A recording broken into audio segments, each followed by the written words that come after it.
নমস্কার, কেমন আছেন সবাই? আমি দীপান্বিতা কুকিং কেবিনের আরও একটি ভিডিওতে আপনাদের সকলকে স্বাগত জানাই। তো আজকে আমি আপনাদের জন্য নিয়ে এসেছি ইলিশের খুব সহজ একটা রেসিপি, একদম ওয়ান পট একটা রেসিপি, যেটা তাড়াতাড়ি বানিয়েও ফেলতে পারবেন আর স্বাদ কিন্তু জাস্ট অসাধারণ। তাহলে চলুন আর দেরি না করে ভিডিওটি শুরু করা যাক।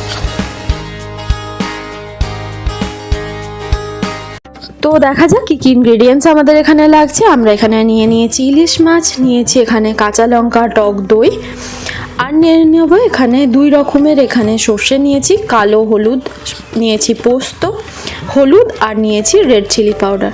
তো এখানে দুই রকমের সর্ষে, পোস্ত, টক দই আর কাঁচা লঙ্কা 4 থেকে 5টা এখানে একসাথে গ্রাইন্ডারে একটা ফাইন পেস্ট আমরা এখানে বানিয়ে নেব।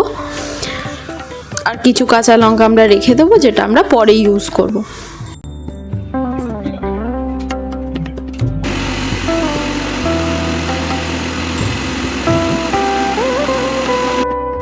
তো আমাদের একদম একটা স্মুথ পেস্ট এখানে রেডি হয়ে গেছে। এটাকে আমরা একটা মিক্সিং বোলে ট্রান্সফার করে নেব।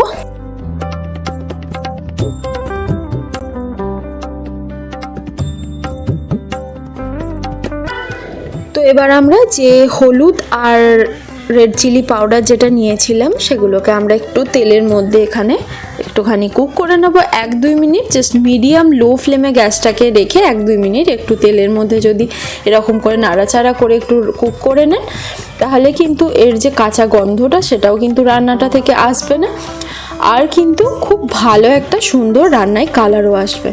তো একটুখানি এটাকে কুক করে নিয়ে আমি তারপরে ওই তেলটাকে এর মধ্যে দিয়ে দিলাম।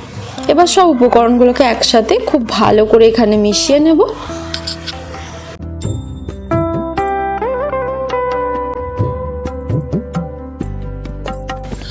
তো আমাদের উপকরণগুলোকে খুব ভালো করে এখানে মেশানো হয়ে গেছে। এবার আমরা মাছগুলোকে দিয়ে মাছগুলোকেও খুব ভালো করে এখানে 2 পিঠ খুব ভালো করে এখানে মিশিয়ে নেব। দিয়ে দিলাম স্বাদ মতো নুন। আবার মাছগুলোকে খুব ভালো করে এখানে যে মিক্সচারটা বানিয়েছিলাম তার মধ্যে খুব ভালো করে এখানে কোট করে নেব। এবার আমরা মাছটাকে একটা স্টিলের টিফিন বক্সের মধ্যে এখানে ট্রান্সফার করে নেব, কারণ আমরা এবার মাছটাকে স্টিমে বসাবো।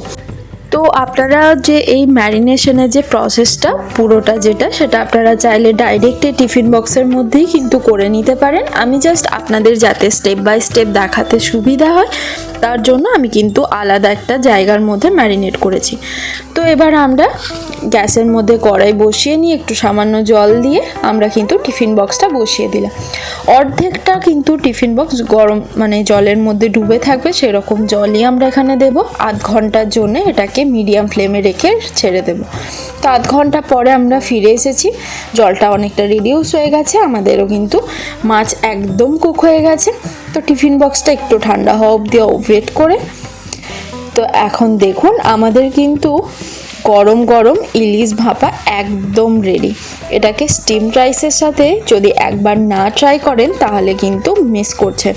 অবশ্যই এটা কিন্তু বানান খুব সহজ একটা রেসিপি, ঝটপট হয়েও যায়, যে কেউ বানিয়ে ফেলতে পারবেন। তো এখন এটাকে একটু সুন্দর করে আমরা একটু প্লেটিং করে নিই, তারপরে আমরা কিন্তু গরম গরম ভাতের সাথে সার্ভ করব।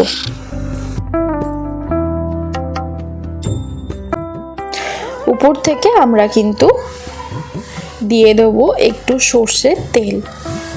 এই ইলিশ ভাপা রান্নার পরে যদি ওপর থেকে একটু যদি কাঁচা সর্ষের তেল ছড়িয়ে দেন তাহলে কিন্তু এর স্বাদ কিন্তু অনেক গুণ বেড়ে যায়। তো আমাদের গরম গরম ইলিশ ভাপা একদম রেডি। অবশ্যই কিন্তু রেসিপিটা ট্রাই করবেন, আমাকে জানাবেন কেমন লাগলো আপনাদের রেসিপিটি। অন্য কোনো রেসিপি জানতে চাইলে সেটাও আমাকে কমেন্টে জানান। ভিডিওটি শেষ অবধি দেখার জন্য রইল আপনাদেরকে অনেক অনেক ধন্যবাদ। দেখা হচ্ছে আপনাদের সাথে আবার পরের ভিডিওতে।